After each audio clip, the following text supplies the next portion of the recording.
अस्सलाम वालेकुम क्लास। आज का हमारा सेकंड लेक्चर है जिसमें हम लोग पढ़ेंगे केस हिस्ट्री और क्लिनिकल मेथड। इसके दोनों नाम है, कोई भी आ जाएगा पेपर में तो कंफ्यूज नहीं होना कि क्लिनिकल कौन सा है, केस हिस्ट्री कौन सा है।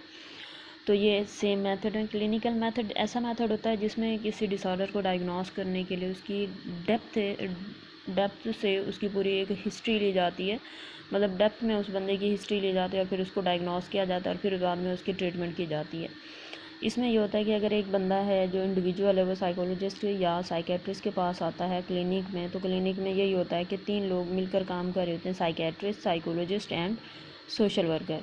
साइकेट्रिस्ट क्या करता है? साइकेट्रिस्ट हिस्ट्री लेके मेडिकेशन करता है। साइकोलॉजिस्ट क्या करता है? थेरेपी उसकी डिसऑर्डर के मुताबिक देता है। और जो सोशल वर्कर होता है वो उन दोनों के साथ मिलकर काम कर रहा होता है, उसकी हिस्ट्री लेने में मदद करता है, उसकी थेरेपी में मदद करता है। तो ये तीनों मिलकर इसमें काम कर रहे होते हैं। जब ये मैंने पढ़ाया तो मैंने कुछ केसेस भी इसके साथ डिस्कस किए थे, बताए थे कि क्लिनिकल में किस तरह होता है या कैसे जब हम लोगों ने इंटर्नशिप की तो किस किस्म का किया था। इसमें यही है कि इंडिविजुअल पे ही इन लोगों का सारा फोकस होता है। मतलब फॉर एग्जांपल अगर इनके पास आधा घंटा एक बंदा आके बैठा है तो ये किसी और की नहीं सुनेंगे, ये बैठ के सिर्फ उस बंदे की सुनेंगे, जी क्या था, कंडीशन कैसी थी, फलां क्या हुआ, कैसे हुआ, किस तरह हुआ।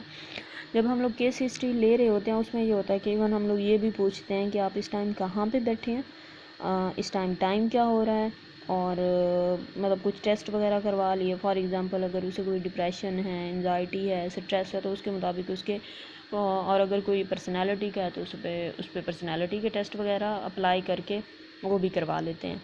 और लेकिन ये होता है कि उसके रिज़ल्ट देखने पे फिर उसका पता चलता है जी डिसऑर्डर कितना ज़्यादा शदीद है, उसे वाकई मेडिकेशन की ज़रूरत है पहले या साथ साथ थेरेपी चलती रहेगी। क्योंकि कुछ ऐसे केसेस आ जाते हैं जिनमें उनकी कंडीशन स्टेबल नहीं होती, उन्हें थेरेपी की नहीं, सबसे पहले मेडिकेशन की ज़रूरत होती है कि वो मेडिकेशन लें, फिर उसके बाद स्टेबल हो जाएं, स्टेबल होने के बाद देन उसको थेरेपी दी जाए।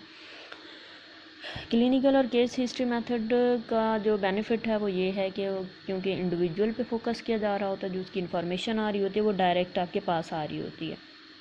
दूसरा ये है कि इसकी डायग्नोस जल्दी हो जाता है क्योंकि इंडिविजुअल पे वर्क कर रहे होते हैं। जो एक्सपेरिमेंटल और सर्वे मेथड हैं या जेनेटिक मेथड है उसमें ग्रुप के फॉर्म में लिया जा सकता है, लेकिन केस हिस्ट्री मेथड में हमेशा जो बंदा होगा वो इंडिविजुअली लिया जाएगा, ग्रुप में नहीं लेंगे उसको, क्योंकि ग्रुप में इसको कभी भी नहीं किया जाता।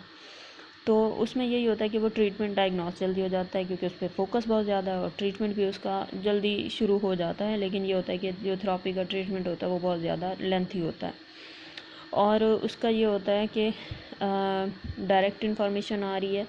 देन अगर इसकी हम लोग डिसएडवांटेजेस देखें तो वो ये होंगी कि बंदा एक्सपर्ट होना चाहिए, मतलब ऐसा बंदा जो होना चाहिए जो एक्सपर्ट हो इस फील्ड में कि वो अच्छे तरीके से उसकी जो प्रॉब्लम है वो उसको टैकल कर सके। एक तो एक्सपेंसिव बहुत ज़्यादा होता है क्योंकि जो थेरेपी होती है वो साइकोलॉजिस्ट या साइकेट्रिस्ट पर सेशन अपना रखते हैं, जिसमें उनकी फ़ीस फॉर एग्जांपल 1000 से 5-10,000 तक भी जा सकते हैं अगर वो बहुत अच्छे साइकोलॉजिस्ट हैं और उन्होंने अपना मतलब क्लिनिक एक बहुत अच्छे तरीके से इस्टेब्लिश किया हुआ हो। तो उसमें ये होता है कि एक सेशन अगर उन्होंने आधे घंटे का भी लेना है तो उसकी उन्होंने इतनी ज़्यादा फ़ी देनी है, जिसमें ये होता है कि थेरेपी का सेशन कभी कभी 2 साल, कभी 3 साल और कभी 10 साल तक भी चलते हैं। इतने 10 साल तक ज़रूर जाते हैं, लेकिन यह है कि जो पेशेंट होता है वो उससे पहले थक के उसको छोड़ चुका होता है। तो ये इसकी डिसएडवांटेजेस हैं कि क्लिनिकल मेथड वैसे तो बहुत हेल्पफुल है लेकिन कुछ उसकी ड्रॉबैक ज़रूर है। हाँ जी, नेक्स्ट हमारा टॉपिक है सर्वे मेथड। सर्वे मेथड क्या होता है? सर्वे मेथड होता है जिसमें हम बहुत सारे लोगों की ओपिनियंस को चेक कर रहे होते हैं, उनके बिलीफ को चेक कर रहे होते हैं। जी कौन सा इशू आ रहा है तो इस इशू पे लोगों के ओपिनियंस क्या होंगी। जैसे फॉर एग्जांपल हम लोगों ने एक्सपेरिमेंटल मेथड में पढ़ा कि कोई भी अगर एक्सपेरिमेंट हम लोग कर रहे हैं तो हमें उसके लिए क्या चाहिए, सबसे पहले कि उसके लिए हमें सबसे पहले उसका जो हम लोग एक्सपेरिमेंटल मेथड कर रहे होते हैं उसमें क्या होता है कि कुछ ऐसा ग्रुप चाहिए जो बैठ के उसको कर सके। लेकिन इसमें भी यही होता है सर्वे मेथड में कि उसके लोगों के ओपिनियंस को जज किया जाए, उसकी बिलीफ को जज किया जाए, जी वो क्या कहना चाह रहे हैं, क्या कह रहे हैं। जैसे फॉर एग्जांपल अगर कहा जाए, बहुत इजी सी एग्जांपल है, दोबारा वही दे रही हूँ जो बहुत पहले मैंने दी थी कि सेमेस्टर सिस्टम और एनुअल सिस्टम का आपको हो। जी मुझे एनुअल सिस्टम बहुत पसंद है, उसके बहुत सारे फ़वाइद हैं। तो कोई भी ऐसे नहीं मानेगा जब तक आप रिसर्च नहीं करोगे। तो उसके लिए आपको पूरा एक सर्वे करना पड़ेगा, लोगों के ओपिनियंस और बिलीव्स को जज करना पड़ेगा, जानना पड़ेगा, एक्सप्लोर करना पड़ेगा कि हाँ वाकई उस जो प्रॉब्लम है जो मैं बता रही हूँ वाकई सच है या नहीं है। इसमें ये सर्वे की टाइप्स दी गई हैं, ये आप लोगों ने नहीं करनी, ये आपके इसका हिस्सा नहीं है आपकी आउटलाइन का। नेक्स्ट हम इसके आ जाते हैं stages of survey. Stages of survey में सबसे पहले है formulation of as to same इसकी वो हैं स्टेजेस हैं, जैसे एक्सपेरिमेंटल की पढ़ी हैं वैसे इसी की हैं survey method. Formulation of problem, formulation of problem में क्या होता है कि कोई प्रॉब्लम होनी चाहिए जिसको हम लोग वर्क कर सकें, जिस पे फॉर एग्जांपल जैसे कहा जाए ना कि आपने रिसर्च करनी है, आप कहोगे उसका टॉपिक क्या होना चाहिए, तो वो जो टॉपिक होगा वो आपकी फार्मूलेशन ऑफ प्रॉब्लम है। नेक्स्ट उसके बाद है population and sampling. Population and sampling क्या होती है कि जो लोग आप सेलेक्ट कर रहे हो वो आपकी पॉपुलेशन है। फॉर एग्जांपल अगर आप सेमेस्टर सिस्टम और एनुअल सिस्टम पे कर रहे हैं सॉरी, तो जो स्टूडेंट्स हैं वो आपकी पॉपुलेशन है, लेकिन होल पॉपुलेशन को आप कभी भी पूरे अच्छे तरीके से उसको कवर नहीं कर सकते, तो हमें उसमें से कुछ लोग लेने पड़ते हैं जिसको हम अपना सैंपल कहते हैं। टूल्स ऑफ सर्वे क्या होंगे, वो आपके अपने टॉपिक के मुताबिक होंगे, टॉपिक कैसा है किस किस्म का है उसके मुताबिक आप टूल रखोगे। फॉर एग्जांपल जो सर्वे में वैसे यूज़ किया जाता है वो हमेशा एक क्वेश्चनायर ही होता है।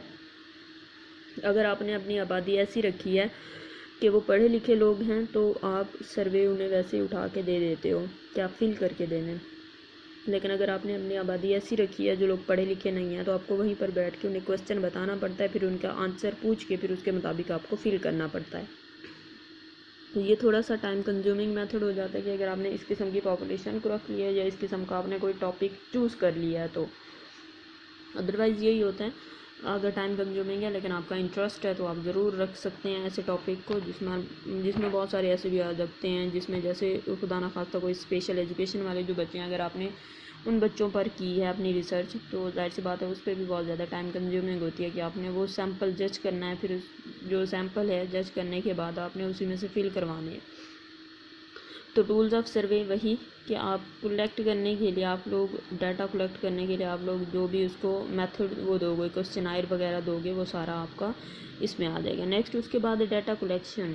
डाटा कलेक्ट कैसे करना है, इसमें यह होता है कि डाटा कलेक्शन के लिए या तो आपको अपनी उस सैम्पलिंग की तरफ आपको जाना पड़ता है। फॉर एग्जांपल अगर आपने कोई कॉलेज के स्टूडेंट्स रखे हैं तो आपको दूसरे कॉलेज जाना पड़ेगा, यूनिवर्सिटी के रखे हैं तो दूसरी यूनिवर्सिटी में जाना पड़ेगा।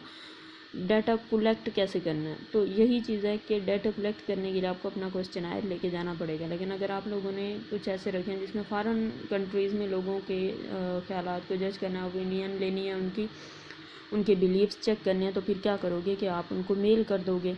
अगर मेल नहीं करोगे तो फिर टेलीफोनिक रब्ता हो जाता है, उसके मुताबिक डाटा कलेक्ट आप सारा करते हो। नेक्स्ट उसके बाद टॉपिक है पॉइंट है इसका डाटा एनालिसिस। डाटा एनालिसिस क्या होता है कि जब आप डाटा सारा कलेक्ट कर लेते हो तब आप उसको एनालाइज करते हो किस फॉर्म में, कि उसको स्टैटिस्टिकल फॉर्म में ले आते हो।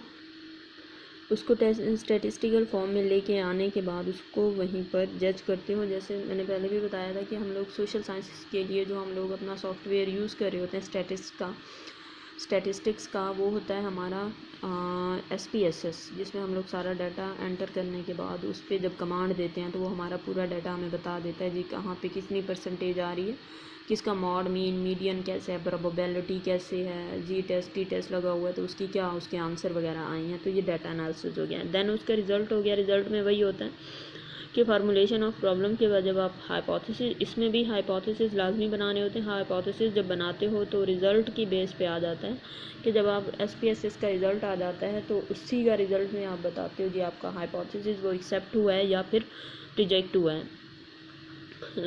BS एजुकेशन 6 सेमेस्टर में इतना ज़्यादा इसको इस वजह से भी नहीं एक्सप्लेन करी क्योंकि ये मैं पहले पढ़ा चुकी हूँ, बहुत इजी से हैं। मैंने पहले ही कहा था कि इनको याद कर लेना, ये बहुत इजी हैं। लेकिन अगर फिर भी समझ ना आए तो मुझसे दोबारा ज़रूर पूछ लीजिएगा कि कोई पॉइंट जो आपको समझ ना आ रहा हो। अगर मेरे पढ़ाने का तरीका इसमें नहीं समझ आ रहा तो फिर मैं कोशिश करती हूँ कि कोई और मेथड यूज़ करूँ। लेकिन अगर और मेथड यूज़ करना है तो उसके लिए भी फिर मुझे आप लोग अपनी ओपिनियन दे दीजिएगा, बता दीजिएगा कि आपको अगर मेरे इससे ऑडियो से नहीं समझ आ रहा तो। ओके जी, क्लास अल्लाह हाफ़िज़।